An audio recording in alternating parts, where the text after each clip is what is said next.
First off, I want to thank the brave men and women who work behind the wall. I want to thank them on a national level because their job goes unrecognized. How do they try to turn a guard? Well, correctional officer. Sorry, I apologize. But correctional officer. How you guys doing today? It's Anthony Gangi. Welcome to another episode of Tier Talk, guys. We're going to be discussing signs that you should be aware of just in case something major is about ready to happen at your correctional facility, prison, jail, wherever you work. These signs are needed for us to understand because, as you know, right now inmates have a lot more freedom. And, you know, you have open dorm settings. There's just a greater potential for inmates to riot. Now, my guest today is Russ, who obviously I could have no better guest because Russ has survived a few riots. Correct, Russ?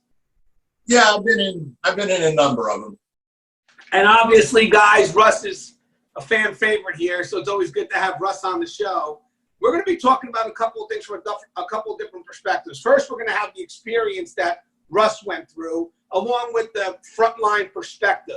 Now, I've never been in a riot, but I do my best every day to try to prevent them, so you get the higher level perspective. But I have walked in buildings where riots have occurred, and I've sat down and shared stories with senior staff in that location where it happened, and we can explain how that feels as well, because there's nothing like listening to a senior staff member tell their story in detail, and you happen to be in the location where at any moment that can happen again. But again, I've never been in a riot. Russ has. So I think we're going to have a lot to offer here. Now, guys, if you haven't, the show Tier Talks for you, brave men and women that work in corrections. So please subscribe, interact, engage, comment, hit that bell. That bell is going to notify you every time I post up a video. We're going to go to our sponsor. We come back. Let's talk about signs that we should look for just in case something major is going to happen at your facility. All right, stand by. I wanted to attend a university that had an intelligence program. I wanted to look at problems different. I wanted to increase my critical thinking abilities. AMU offered those avenues to expand. Obtaining your degree as an adult, you're actually paying yourself and investing in yourself. You can't put a dollar on it, it's priceless. It's something that can never be taken away from you. American Military University. Learn from the leader. Okay, guys, I'm back. I'm not as cool as Russ. Russ has a green screen right there, which is great. Thank you, Russ, for taking Tier Talk to that next level. I just found out that I can actually do this. I don't have enough time to change the picture, so it looks like I'm in San Francisco. Right? What is that behind me? You know, I've done a couple in the past few weeks where I had San Quentin a couple of times, and we had one other. I had Alcatraz, the cells in Alcatraz behind me. So I think just it's nice to have a little bit of eye candy there for all of the viewers and kind of change things up and give everything a different look here and there. Well, I'm trying to step it up like you, Russ, but the only thing is I don't have a prison. I have is that I can't really see it. Is that the San Francisco Bridge? Yeah, I believe that's the Golden Gate right there, yeah. No, it makes sense, right? I'm going to have to put some pictures in my photos so I could just kind of squeeze those in, but we're using the Zoom app, and the Zoom app actually has a virtual background. So maybe Russ, when he explores it later, maybe he'll see it as well. I'm afraid of Russ. I'll take a look at it later.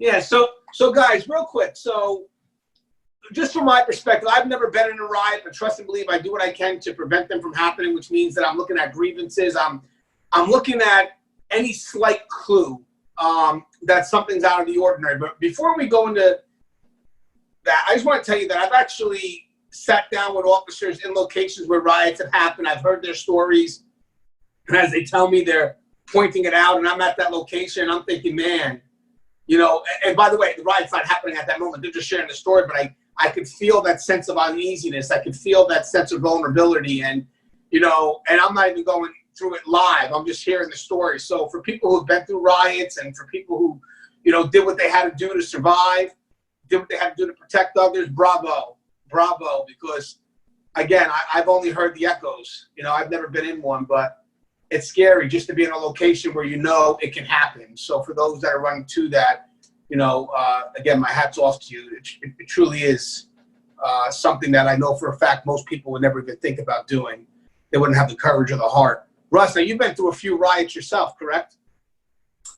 Yeah, quite a number. Probably the biggest one I was in was probably 400 or 500 inmates, and then you know, literally dozens of others that were smaller, or a few that were probably even approaching that number. So, you know, if you've been in one of those things, you know how hectic it is, you know how crazy it gets. The potential for loss of life and injury is extremely high. You have to worry about the possibility of escape. I've been out there, had, live rounds fired over my head. And it's just kind of the normal thing that you expect when you're working in that environment. And, it's a thrill. It really is.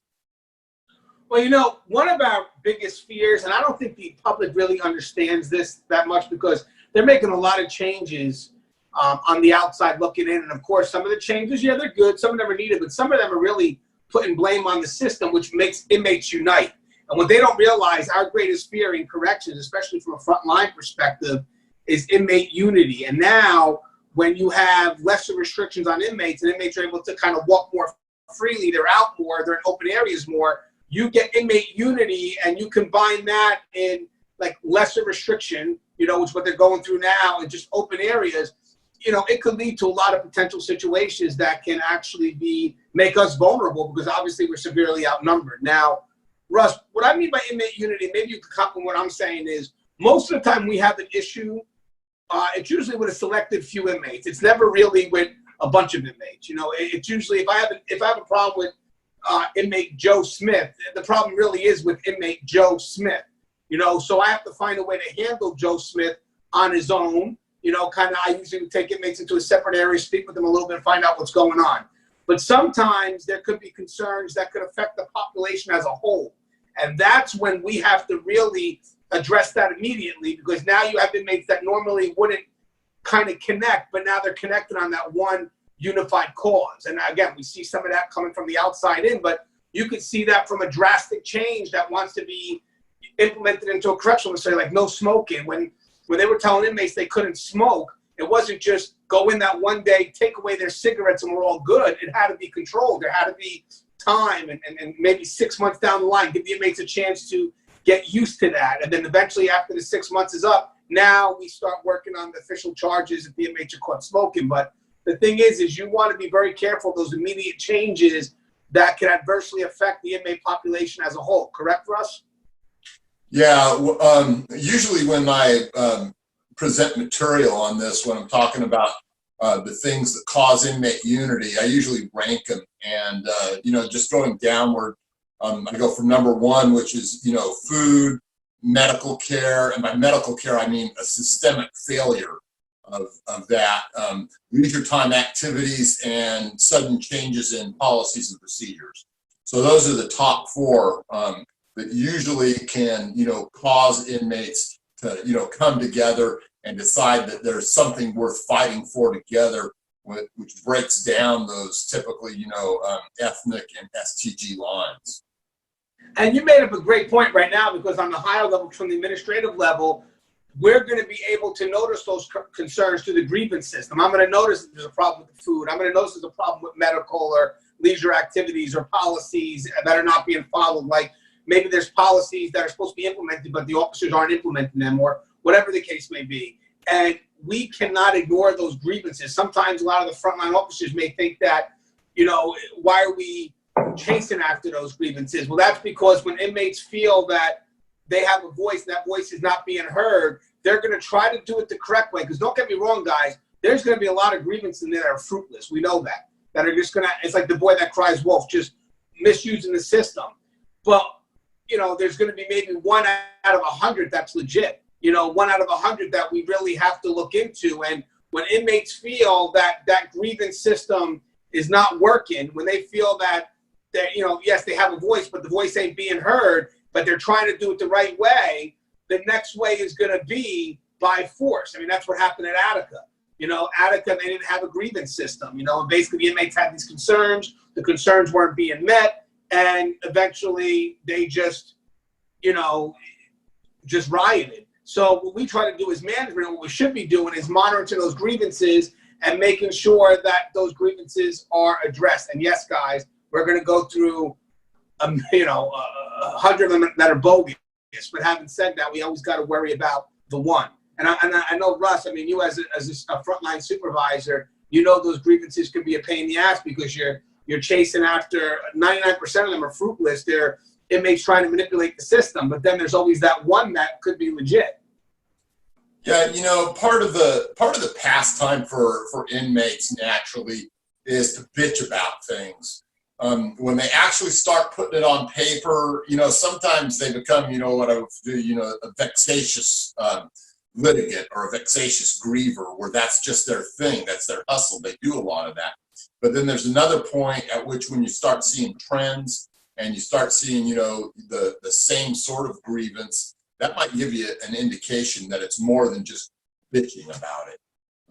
But it's one of those things that, hopefully administration is monitoring and not letting it get too bad.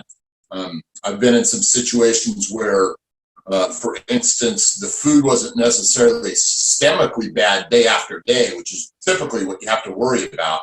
But I've been in a couple positions where, one time I remember in the chow halls at San Quentin, we had beans that were being served, and there were little pieces of barbed wire all through the beans.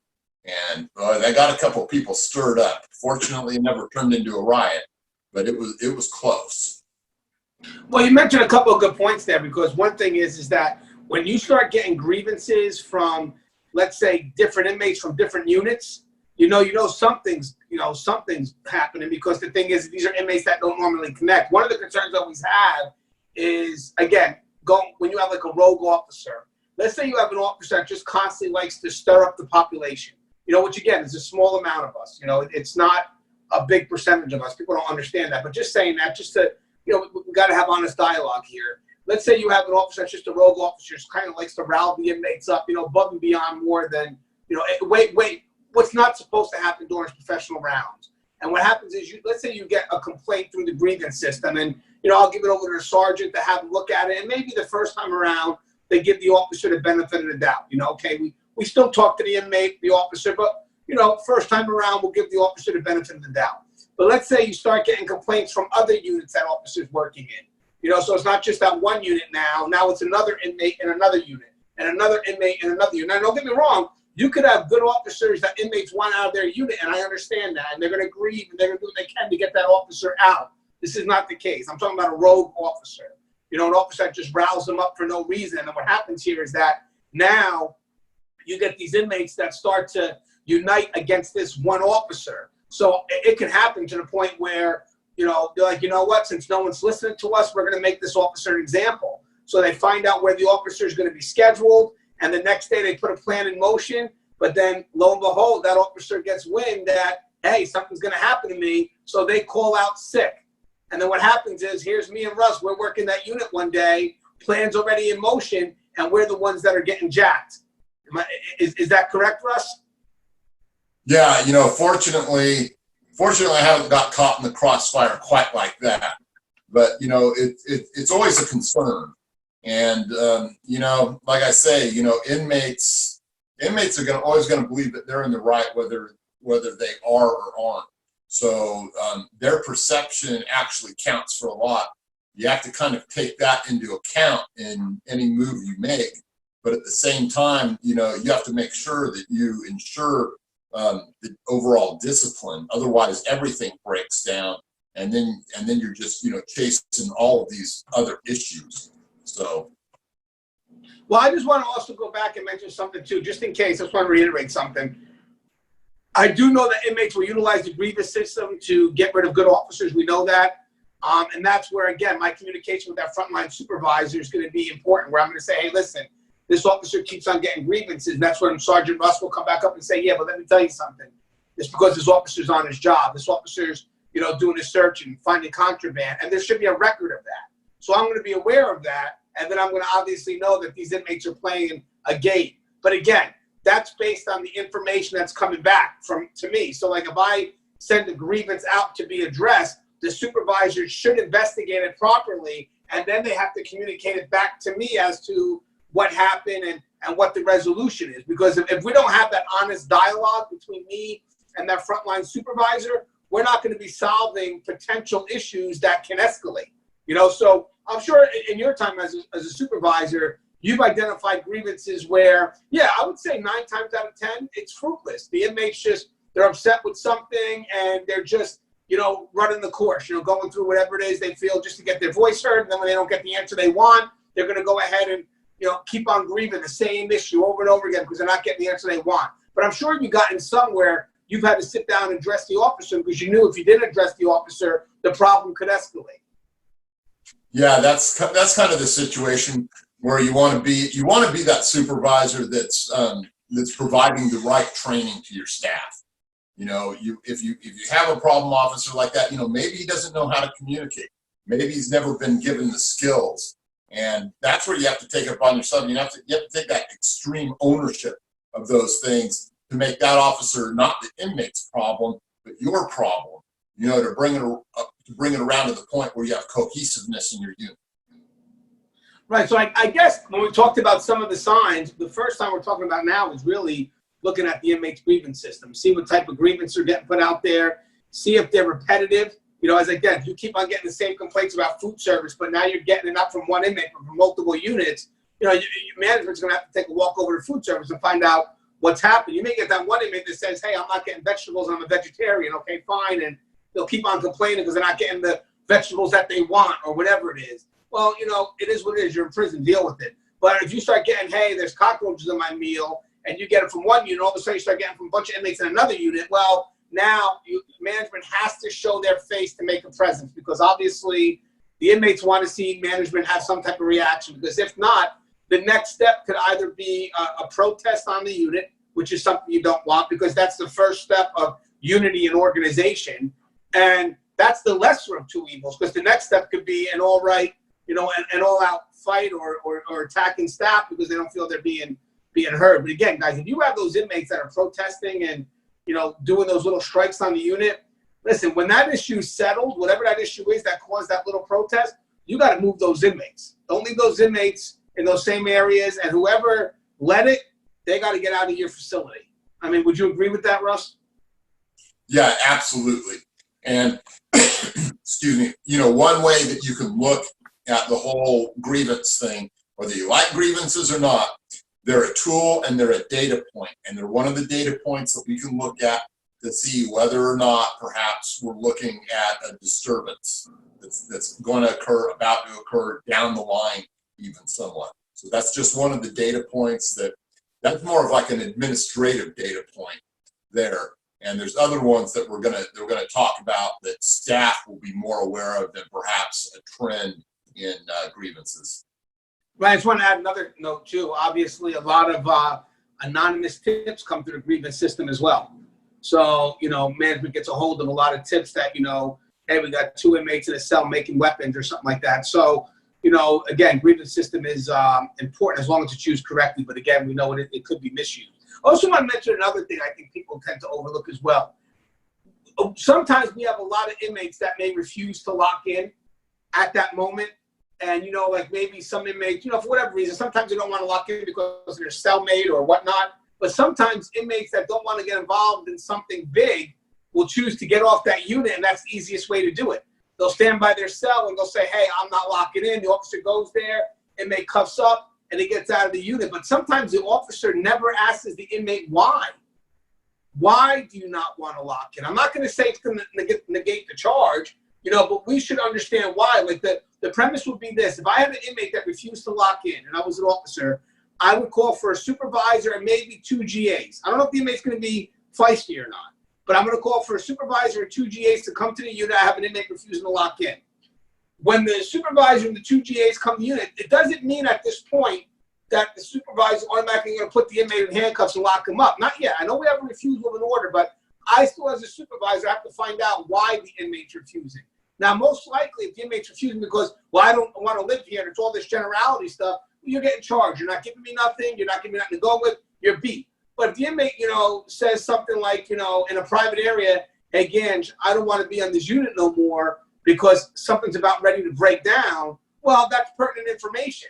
So I may want to hold on to that inmate somewhere, maybe put him in a certain area there so I can figure out what's going on. But Russ, do you tell your officers or do you tell your supervisors when you have an inmate refusing to lock in to kind of follow up to ask why, or you just go for the charge? Yeah, that's absolutely, another one of the data points that I would always use is intelligence that you glean from things. If you have a sudden uptick in, little fights and, guys locking up, for, you know, really small reasons, and it appears that they're trying to, you know, get off that unit, get off that yard for some reason, it's just another one of those indicators. It's another point that you look at to see if you've got a pattern of some kind. And those individuals are always worth going after and trying to see if they say anything, because they'll almost always, if they won't write out, you know, come and tell you, they'll circle talk you into it so that you can figure out, yes, something is indeed going on. They're almost never completely silent. Now, again, just talking from the administrative level, obviously we'll get down to the front line as well. We also look for a heavy increase in phone calls too, you know, from the administrative level. If we feel something's going on, we go right to our investigators to start checking phone calls to see if, you know, they're telling their loved ones, hey, I'm going to be unavailable for the next couple of days, you know, because obviously they're assuming that the facility is going to go into lockdown. So one of the things, if you're at the higher level and you feel something's going on, and let's say you could maybe figure out specifically what unit it is, start checking those inmates' phone calls. Have your investigators go through those phone calls and see if there's any, you know, hints as to the inmates saying, hey, we're going to be locked down for a while, or if they outright just admitted, hey, there's something going on in this unit, so for the next couple of days, I'm probably going to be on lockdown. Sometimes these inmates actually will say what they're going to do right on the phone, even though they know they're being recorded. Hey, with such and such officers coming on the unit, I'm taking them out. So if that's the case, Ma, you're not going to hear from me for a while. I mean, it's crazy what they'll admit knowing that they're being recorded. But obviously, Russ, you think those phone calls are very important, correct? You know, monitoring those phone calls? Yeah, they are. And in the phone calls, as using them as a data point, though, I would never go off of just what one or two inmates are doing, because inmates will, I mean, as much as they lie to us, they lie to their families a lot more. Some of them, you know, they don't want to be talking to their families and stuff like that. But where you see a trend, and if they start mentioning specific STGs, then that's a good solid point right there to think about. But, you know, don't take one outlier call and just assume that it's right. You know, take a look at it and see if it jives with what the rest of your intelligence is and the other things that you're noticing. Now, this will be a little bit of a dialogue here for me and Russ. This is more of like administration, but I would say partnered definitely with the front line, where how we house our gang members. Now, here's where the conflict is. The officer is always outnumbered. We know that. But definitely when it comes to the gangs, the way to keep the peace is, unfortunately, we have to house gang members of the same set together. You can't house rival gang members because they're going to war. So to keep the peace, you kind of house the same sets together, but then the officer is at a tremendous disadvantage. This is where, when we know this is going to happen, I do like to give frontline, like the officers, the supervisors, as much information as they can. And I do like to give them a lot of empowerment as to how they want to move those inmates, how they want to kind of spread them throughout the unit, because you don't want them all bulked in one, especially if you're in a dorm. You know, you don't want like all the, let's say, Grape Street Crips all the way in that corner there. No, you want them kind of spread out. But again, you want to try to keep the peace. But a lot of facilities, they do it from like the classification side, passing it down, but they don't really interact much with the front line or the supervisement areas that really will say, hey, listen, you just bombarded my unit with 20 Crips, and you just all put them in this one area, where I think that's where the officer and the sergeant should say, hey, listen, we got to spread these guys around. I know I have to keep them in the unit because obviously it keeps the peace, but we got to spread them around where they're not so close to each other. Rush, you had to have gone through that when you were out in Cali, San Quentin, right? Yeah, you know, I got to San Quentin after they had finally broke up all of the times where they were segregating the gangs on the tiers, because they found out that it was just, you know, it was not advantageous, because then an officer, if he had a problem with one guy, had it with all. And so they didn't intercell them, but they broke up the idea of, you know, having a Crip tier, a blood tier, you know, a Sereno tier, all of that. So I think it's, you know, it's advantageous to try and break it up as much as possible.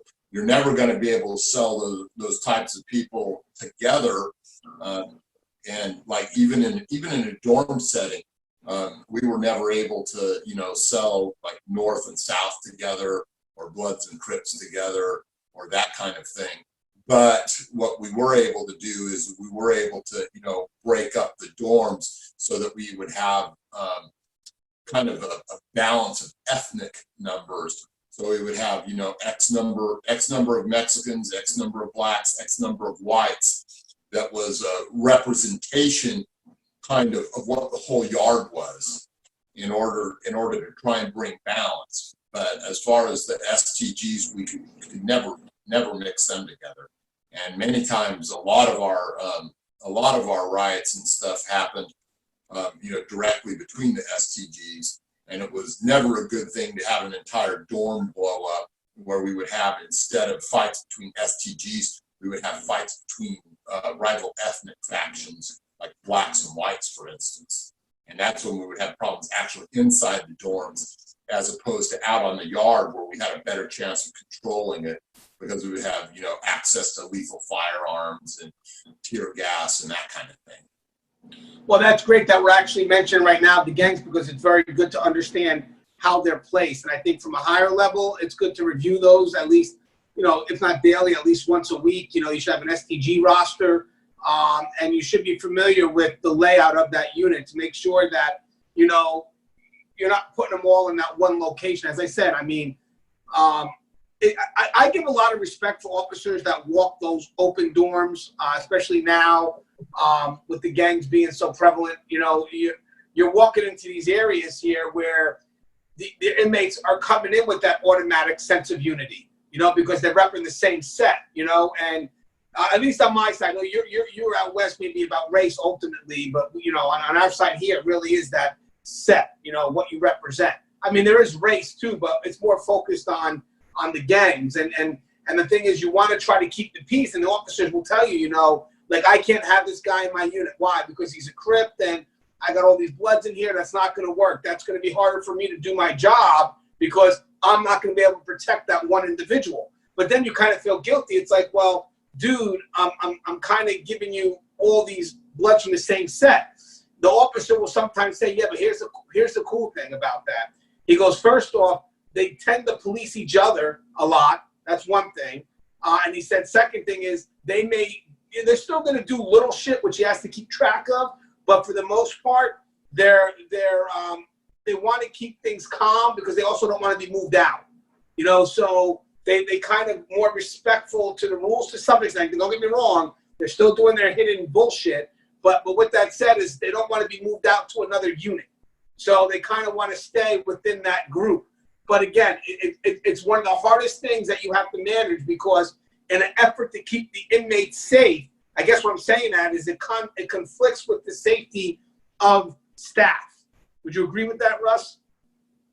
Yeah, it's a masterful juggling act. We had on one yard that I worked for several years. We actually had a pretty good run at kind of keeping the peace between Sureños and Bulldogs and Northerns all on the same yard for a little bit. Eventually, unfortunately, that broke down, and after that we had massive problems for years and years and years, especially between the Bulldogs in the South. So, there's challenges in all of this in trying to, find the right recipe of moving guys around and together and this set and this gang.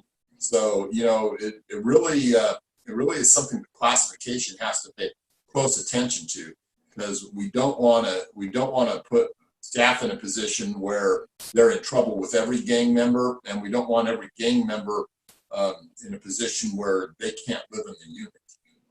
Right, and I like when you mentioned recipe, because one of the cooks in that recipe has to be that frontline officer running that unit. A lot of times they get ignored in that process, and it's very important that they have input onto how those inmates are placed, and also discretion as to how they need to maneuver those inmates, throughout the course of the inmates being inside their unit. Also, what I noticed a lot of people may not do, exit interviews. When an inmate's leaving a prison or whatever it is, when the supervisor IDs that individual to kind of give that final ID before you let the inmate out, there should be some dialogue between that supervisor and that inmate. You know, the inmate's leaving. You know, they may be willing to give us some information that can help us prevent something. And I don't know if a lot of people still do that, but when you have an inmate leaving, that's open dialogue to have like that exit interview. Don't expect the inmate to volunteer it, but if you have a supervisor out there and they're, you know, ID an inmate before they leave, they should be having that dialogue with them. And most likely, I'll say 9 times out of 10, when that inmate's out that door, the inmate may not care. Just say, yeah, this is what we got going on, and be done with it. I mean, would you agree, Russ? You ever did exit interviews? When I used to run R&R sometimes, it was, you know, I would always, if I could, you know, sometimes I didn't have time, I'd try and bring an inmate in and talk to him and see if he'd give me something, you know. We eventually, there for a while, toward the end of my career, you know, we were asking, both at the beginning when the inmate got there and sometimes when they left, issues about PREA. But that was a good thing because it allowed us to, you know, get an inmate aside and you know, grill them about those things. Hey, man, we know that we're having problems here on the 2-yard. Who's the main problem? And I had guys many times, hey, you know, Droopy down in dorm 17, he's the one causing all the problems. And, you know, it's a wealth of information. It gives you another data point to know what you're going to be expecting on that yard or that unit. Right, and also, guys, we have classification meetings all the time where you see inmates yearly or when they're due for status levels, and that's a good time to talk to them as well. You know, sometimes inmates can go from one unit to another or from one facility to another, depending. So, you know, it's good to get that information, even if it's at a class meeting. And if an inmate, you know, asks for a transfer out of the unit, you know, we don't always grant it because the transfer is based on the needs of the facility, but it doesn't hurt to ask why. It doesn't, you know, before you quick to say the no and give that generalized answer, ask why. Like if I'm a supervisor, I'm walking the unit, don't get me wrong, I don't want to be played either. You have to give me something specific. If you need off this unit, you have to give me something specific that I know for a fact as a supervisor, like, okay, well, I understand that, I'll make the move. But if you're going to say, oh, I'm in fear for my life, from who? From all the Bloods, not good enough. From all the Crips, not good enough. You got to give me something specific. But with that said, when somebody wants moved or wants transferred, a lot of people don't follow up and ask them why. It's not always going to be a visit hardship. Sometimes it's going to be someone's going to slip and say, hey, I got to get out of this unit. All hell's going to break loose soon. And, you know, be quick to say, okay, well, you know, that's not going to happen unless you give us more specific details. Great answer. I'll work with you, you work with me. But for the most part, a lot of people, they never follow up with the why. Like I'm sure you've had a lot of inmates in your time trying to get off the unit, and I know you, Russ, it's not going to be easy. You're going to say, hey, why do you want off? What's going on? Yeah, you really have to, you know, have your interrogation game down. And sometimes you'll get a guy that just no matter what, he's trying to get off the unit, and they'll tell you anything. So you have to be careful with that too, because they'll whisper things in your ear that you want to hear because certain inmates are involved and they may know that. And when it's really all about a drug debt or a gambling debt that he's accrued, and it's just about him. So you have to start with, you know, looking at the inmate and deciding he's lying to you, and then figuring out how to find a hole in your own argument about that. Because if you go chasing the things that you want to hear, you get that bias introduced to the whole narration that he's telling you, and you can end up, you know, biting on it when it's not real. So that's just my advice to people. You know, try and pick your own argument for why the guy is right. You know, try and pick that apart. Yeah, you're 100% correct. It's called confirmation bias. It's like when you're sick and you Google something up and you're only looking at the ailments that you have, and you have a cold but you're dying of cancer from the Google search. You know, but it's called confirmation bias. But you're correct. I mean, you have to obviously go through the BS as well. And again, that's where well, I guess as a supervisor, you would be dependent on the frontline officer, and then I would be dependent on you. So, like, if the inmate wanted to move, you know, I would ask you to interview the inmate, and then you would come back with whatever specifics I would need to see if that move needed to be granted, or if the inmate's playing the game. But I'm sure you as a supervisor would ask the officer, does this guy have any problems? And the officer may say, no, this inmate's trying to do, he owes money. But technically, that could be a problem too, So, you still may have to get the guy out, but at least you know why, you know exactly why. But ultimately, the decision is made to make sure the facility's safe, and a safer unit is also better for the officer, because most of the time, we get badly hurt trying to stop two inmates from fighting. We're risking our lives so they don't hurt each other. Well, I guess we'll talk about some frontline signs. I'm trying to think of anything from the administrative side. We talked about, we did a few: classification, the grievance system, the disciplinary system, when inmates are leaving. I'm sure other things will come my way. I'm just trying to, and now guys, mind you, as we're saying this, Russ is 100% correct. You have to weed through the BS as well. So, you have to make sure that, you're keep on asking those whys, exhaust those whys until you find out if you got the truth or you don't. And we also talked about how we place our gang members, where we place our leaders, inmate unity. Oh, and also the rapid change of policies that could affect the population in an adverse way. We need to introduce those in a slow and controlled manner, so inmates are either getting used to it, and then eventually you have control, as opposed to doing it impulsively. And next thing you know, now you have all the inmates united. We mentioned before about the smoke ban. I don't know if that was in this one or in the last one that we had to redo, but the smoke ban was something. You have a lot of inmates smoking. You go in there and start taking away their cigarettes. That one day, you have to introduce them to that, and then eventually, once it's done, fine. Now there's no smoking. You had 3 months to know about this. Now a lot of inmates have, started to kind of go through the process of not smoking. But if you go there and say, administration comes in and says, hey, by 6 o'clock this evening, no smoking for every inmate, you're putting the officer at risk. You're putting the supervisors at risk, because you have all the inmates that haven't had a chance to adjust to that. And I know people from the outside will say, well, they're inmates. Who cares? I care when it's our officers and our supervisors that have to give those directives. So I want to make sure that we make it as comfortable as possible so those officers and those supervisors can do their job. Because if you just go in there and try to take stuff away without giving, especially stuff that they're accustomed to, because it's inmates, they love what they have. It's a life, it's a routine, they love it. So when you have to do something that interferes with that routine, you have to make sure the inmates are going to be aware of it, as much time ahead as you can. So that will help the officer be more effective with that order, but also less resistant, and the inmates won't be as unified. So I don't want to forget that point either. I don't know if we said it in this video, so I may have reiterated it, or if we said it in the last one. But Russ, let's talk about some frontline concerns.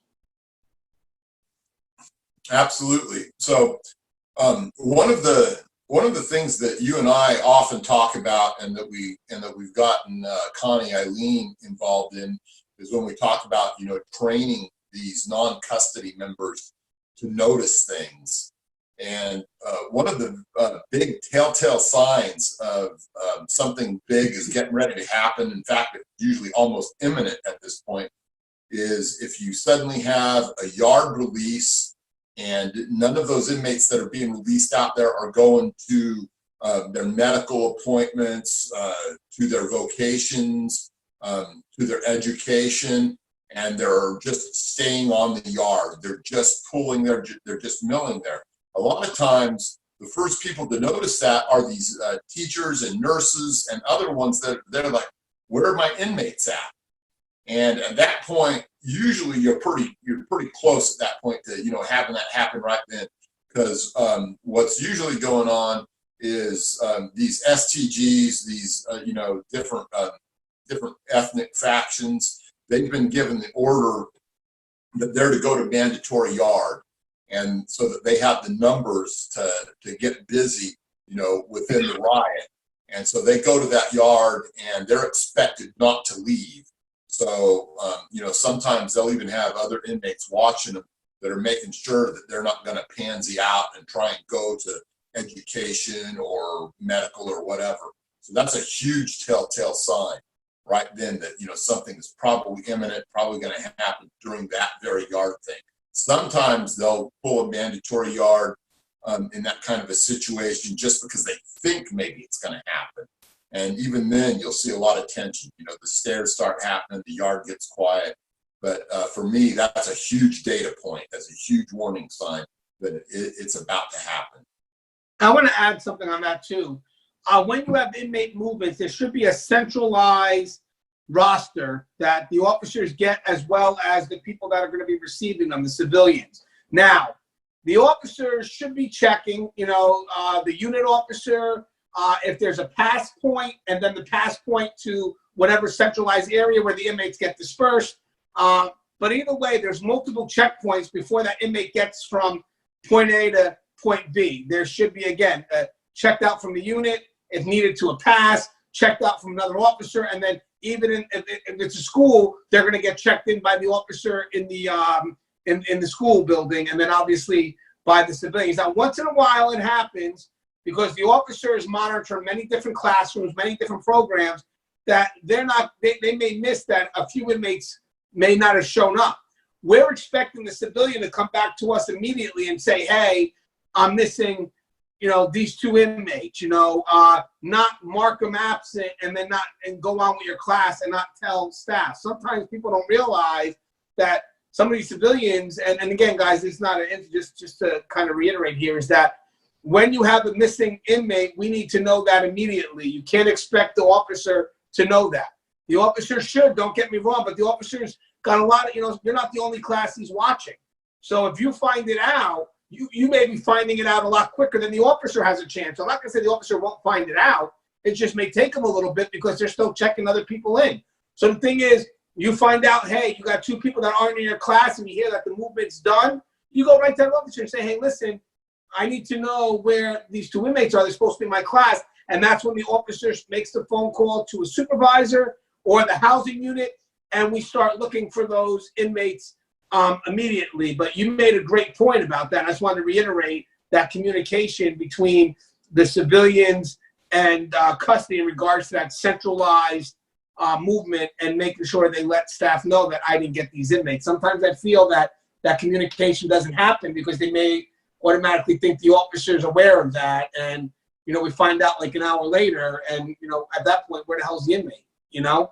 The other thing that is a very concerning one is if you have a sudden uptick in the discovery of weapons and sudden uptick in the discovery of, you know, weapon stock that's missing. You know, suddenly there's a slotted spoon missing in the culinary. Suddenly there's a little piece of a fence missing that wasn't there before.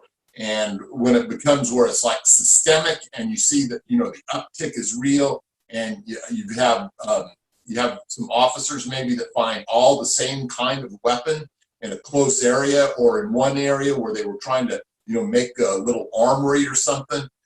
That's an indication that, you know, something is going on, and they really feel the need to arm up more than usual. And that one's always especially bad because they've already decided that it's going to require a stabbing of some kind or multiple stabbings. And so that's one that you really want to pay, you know, close attention to. And actually, you made another good point, another communication between civilians and custody, because, you know, you should have what they call, a tool inventory. Sometimes the tools, they should be like a shadow board. It should be painted at different colors to know, you know, the level of, I want to say intensity, or whatever you want to say, the higher level, the higher color, the higher level the weapon can be used to majorly hurt somebody, even though all weapons can be devised, but there usually be a color code. And it's usually a partnership between the officer and the civilian, and then there should be a final count from a supervisor. So you have, let's say, whatever tools, let's say I'm working in the kitchen, or maintenance. Oh, got the tools that maintenance has, but there's many checks, by the way, because it's where the tools are coming from. The intake area is going to check, so there's multiple, and whatever you're checking has to be signed out for. So there's a lot of fail safes here. So I don't want to get people worried, but like Russ said, it's very important because these tools can go missing. And the last thing we want are for those cover-ups. Like you have a broken, let's say, wooden spoon, and, you don't throw it out properly.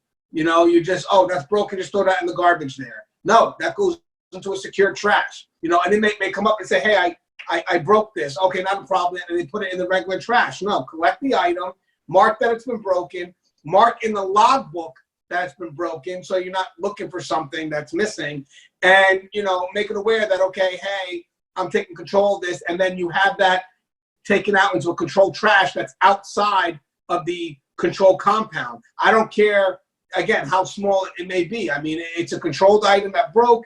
Now you have to make sure that when you get rid of it, it's as controlled as possible. What we tend to do is it gets taken out off into a controlled trash outside the compound.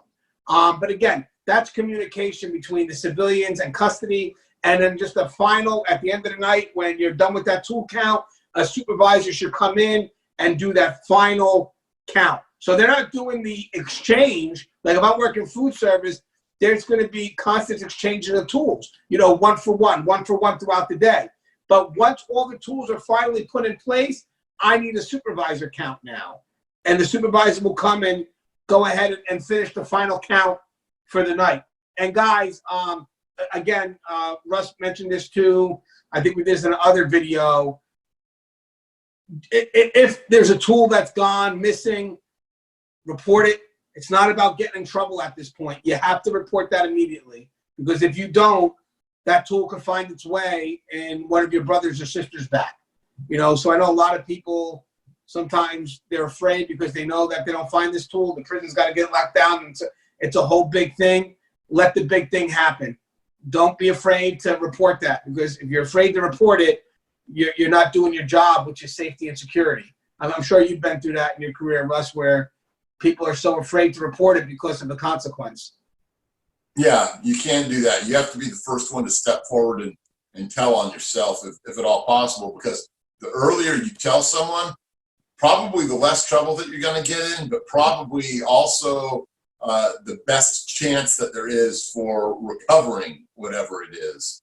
I've had some people before that fortunately they stepped up in a quick manner, and because they had done that, I was able to actually intervene and get these items back, because that was kind of like one of my little things that I was able to do well, is to be able to figure out where it had probably gone and intercept it before the inmates had a chance to turn it into weapon stock.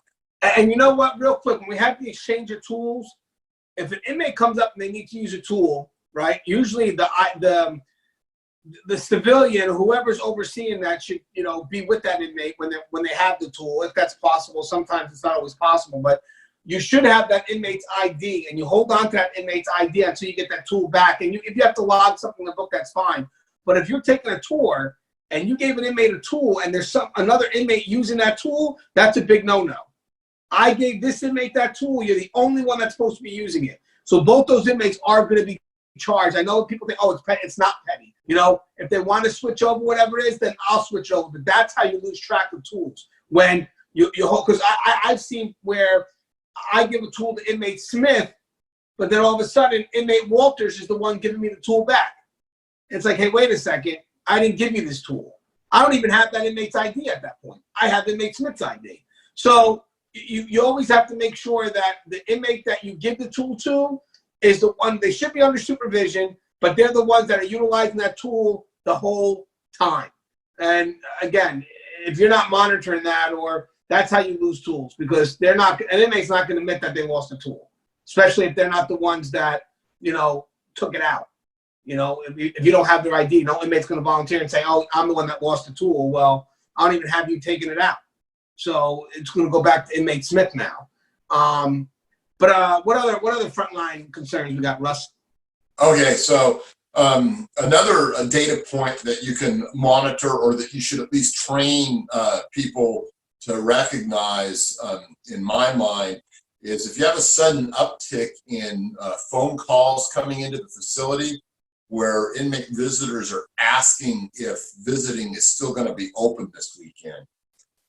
That can be a big clue. It's kind of the reverse of what we talked about before.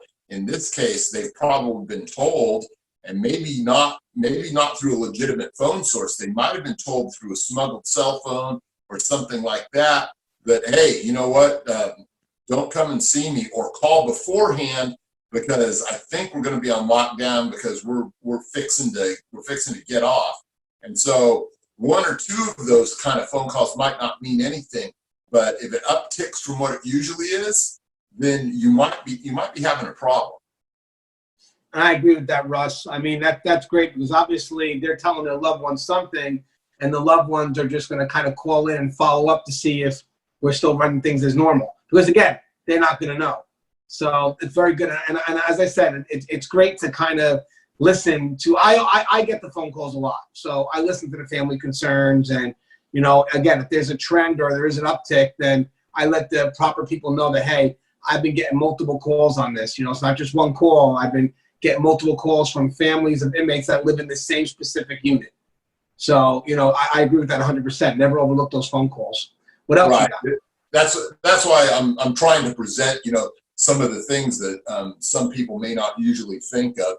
Now we'll start to get into some of the more common things that are like usually taught in the academy. If inmates are starting to store up on food, especially, you know, long-term food like soups and things like that, they're spending their whole account, and they're not usually doing that, and they're keeping as much as they can in their locker. They might be thinking that it's going to be an extended lockdown. And one of the things that they like to do is they like to do that comfort feeding, you know, because they're only getting out to the chow hall just so much.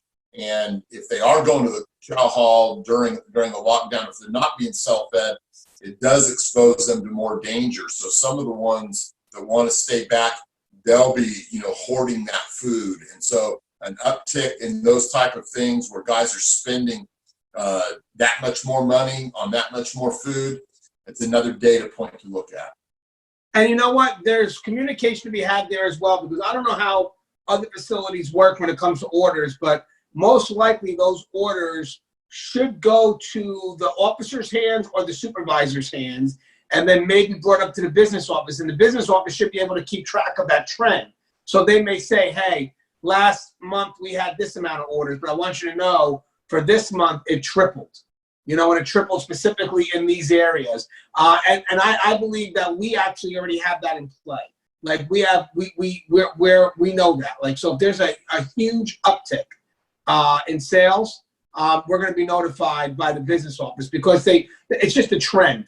You know, usually things are most consistent, but if they see a spike in something, they'll give us a call and let us know, and we'll go ahead and follow suit. But I think it does start also with the officer. And again, there could be officers watching this right now that may not realize how important that is just now. The handoff of that order into their hands, and then eventually to the supervisor's hands. I mean, you get a guy that, you know, or you get they're not really ordering much, and all of a sudden they just start ordering whatever. And again, you don't know what's happening. But I don't know how you guys in California handle those orders, but usually because it deals with inmates' accounts, the inmates may be able to get the form from like a tier rep or something, whatever you guys call them. But when they go to submit it, it can't go back to an inmate. It has to go through the hands of a custody official and then a supervisor, because again, it's going to have the inmates, you know, identification and, you know, the money that they're spending, and you don't really want other inmates to know that. But how do you? Ours was more direct. Ours, they actually had a window that they would approach, and there was we called them a canteen manager, a free staff person in there that would take the order, and we generally didn't fool with that at all. I see. No, we don't do it that way. We have it done in the unit and then given to the officer, the supervisor, and turned in. I find that to be pretty efficient. But when they go to pick up their stuff, that's a little different story, though. But placing the orders, they know exactly. They have a commissary book, and they know exactly what they get. They do it from the unit, and then they pass it off to the officer and then the supervisor. So what else we got? Okay, so another big ticket item that's not food and that they don't get from canteen that you should always watch is, if possible, because it's a big deal either way, is toilet paper. All right. If you've never seen guys before like sweat, you know, getting toilet paper, they never seem to have enough. They always run short. If they're getting, you know, 2 rolls a week or whatever, or 3 rolls a week, it's never enough. But when they're trying to hoard it and they're spending extra energy to try and get something extra. And I bring up toilet paper because it's the easiest example for me to give you, but there may be other things that they're trying to store up on as well that may not come through that canteen, and it could be anything from, some extra little cleaning supplies if you pass those out, but anything that they're treating in a different fashion than they usually do, where they're trying to put it into a position where it's now suddenly a really treasured product. And the one that I've tended to see the most over the years is that toilet paper. And so that they'll be sweating that particular product. Right. Yeah, I've seen that happen. Obviously, they need that toilet paper when it's locked down. Yeah. The alternative is not pleasant. It's going to be a lot harder to get once you're locked down. Trust and believe that. Exactly.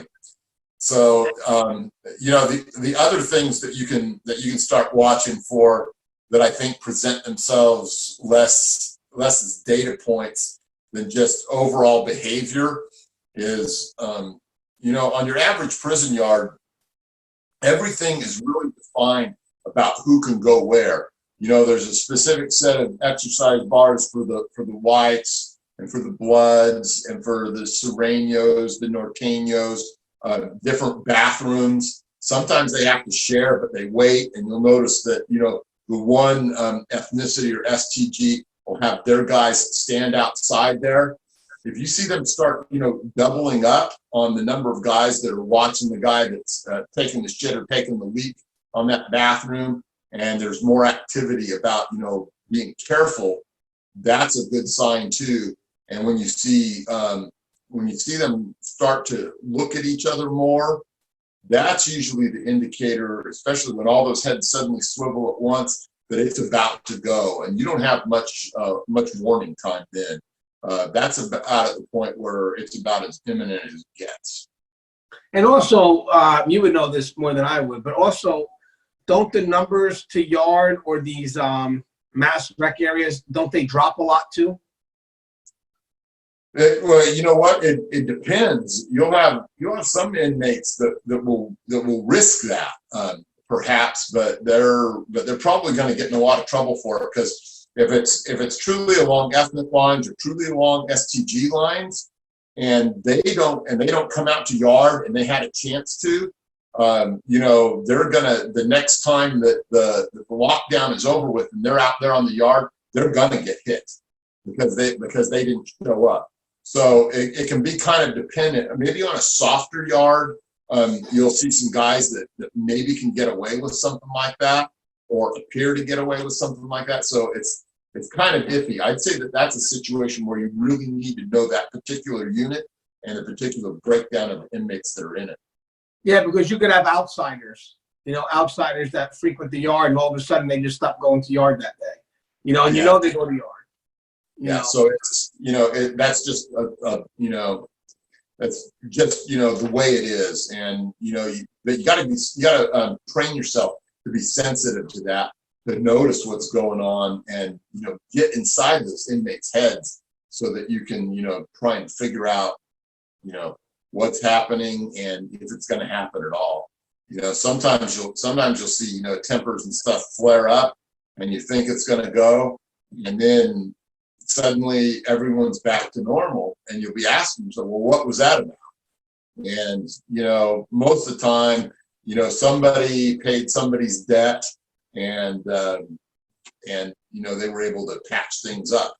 So it just all depends. I'll never forget, it was Christmas Day, and I knew that the Crips had stolen a cell phone from a blood.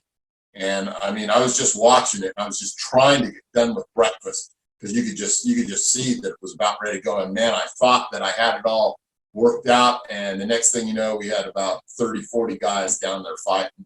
And that was the Christmas Day riot. Oh.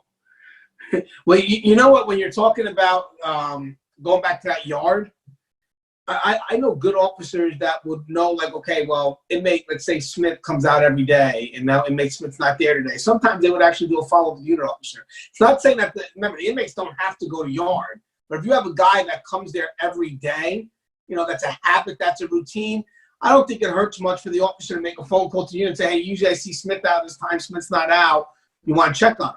You check on him for many reasons. You know, maybe a health, you don't know, but the point is maybe Smith decided not to go out because, you know, something might go down. But again, it's good for us as front line because we know the routine the best. We know these inmates' routines. And if there's ever a change in that routine, that should motivate us to kind of follow up a little bit. You know, again, you can't do it for everything, but for something like that, it may be worthwhile. Guy comes every day, decides not to come, I'd follow up. Yeah, you know, it depends on the politics of the yard too. Some guys, you know, depending on their situation, on when we're talking about the politics, you know, and who's running the yard, who the shot caller is, they might have a pass potentially, you know, just depending on the politics of that yard. Maybe it's their age, maybe they're paroling in 2 weeks, something like that. They may have a valid reason for being able to hang back, but it's always good to follow up. Because maybe a guy like that, you know, you never know what he's going to say. And never listen so much as to what he says, but how he says it. You know, that whole circle talking thing, you can figure out a lot if you know what to say to them and you really listen to what they're saying or not saying. Right, and we already mentioned inmates voluntarily wanting to get themselves off the unit. We mentioned that at the beginning. You know, ask why. You know, don't just, you know, ask why. Why do you want off the unit? What else? You got anything else, or? I feel expended at this moment. Yeah, I mean, we've been having a good dialogue, but I guess the key is, guys, is that we also, a lot of people say the unit goes completely quiet. It could because everybody's afraid to say something because there's going to be an explosion. You know, that's how tight it gets right before something like a riot could happen where, you know, it's a ticking time bomb, you know, and obviously there's also another thing we can mention too, less interaction with staff. Now, even though they probably have minimal with us anyway because of they don't want to be seen talking to us. When there's a situation that like maybe there's a potential for something major to happen, the inmates that usually will talk to you may not talk to you because they don't want to be seen as snitching. Would you agree with that, Russ? Yeah, that's definitely a potential, you know. And that's where you look at, you know, any change in the activity, you know, whether it's, you know, more interaction or less interaction. Each thing by itself might not mean anything, but you're looking, you know, for those trends and patterns to try and pick up on it. When we start talking about the noise level of a chow hall or a yard, that kind of thing, at that point, it's less of a warning that it's about to happen than it is going to happen. And you know, you'll see it all the time. And you know, things will start to get tense, and then a lot of times you won't even see it. The first part of a fight will break out. Somebody hits their alarm, and that alarm is the signal for everyone to go. And that's why I always, you know, tried to hold that back if possible, because, you know, sometimes we would have a yard that, you know, looked really hinky, and it would look so bad that we would just decide that we were going to put the whole thing down and try and stop it before it started. But there was always the risk that when we hit that alarm, that was going to be their signal to go. And so, you know, it just is what it is. Sometimes you got to make that decision, say, this looks just too bad, we're going to try and put it down. And then if they go, then we're just going to start shooting with gas and baton rounds and take our yard back. Right, and also, as I'm thinking right now, another thing you can have is what happens on the streets also happens in prison. So when you have gang beefs on the streets, they can manifest its way into the prison. So be up on the news, be up on those current events in regards to what's happening with those gangs in your areas, because that's going to, you know, manifest its way into a prison. And all of a sudden, like, let's say, you know, you have two rival gangs that weren't rivals before, but now they are, and they start battling it out in the streets. If you have those gangs in your unit, they could take off in your unit as well. So it's good to be aware of what's happening on the streets and how that can have a trickle effect into your unit. So obviously nothing's all inclusive. I'm sure there's other stories, and maybe if we get some more in the comments, we could open up a second video on this. So guys, if you know some more, put it in the comments. We can explore it a little bit more. Maybe if you're willing to come on, you could talk with us. I'll give you the code and everything to come in with us. But Russ, you have anything in closing? No, just having a great time. I think we had a pretty bang up week in the number of videos that we produced and put out there, and you know, got a lot of viewers. You know what? The more interaction, the more likes we get, the more times it's shared, the better a job we're able to do down the road to try and bring you guys more and better content. So please, man, you know, like us and share us and do all that stuff if you would. Yeah, Rush, 100%. The engagement matters because it moves us up in the algorithm. So the likes, the comments. Actually, as we were communicating, I saw a few likes on some of the, or a few comments on some of the other older videos. I could see it go through. You guys won't see it, but I can see it on my alerts. So guys, if you happen to show Tier Talks for you, brave men and women that work in corrections, and like we said before, come on, guys, like, comment, engage, interact, give us something, because again, that means that YouTube knows that people are watching it. They also like the watch time, the more minutes you watch. And that helps support what we do, and that helps get our message out. I think right now we're very close to 11,300. So we're pushing our way to 12,000. My goal by the end of the year is 20,000. I got to get that jump, because if not, I'm probably going to get to about 14,000, 15,000. I need that jump. But you never know. We could do one video like this and it becomes search friendly. So as always, guys, stay safe. Love you, and see you in the next video.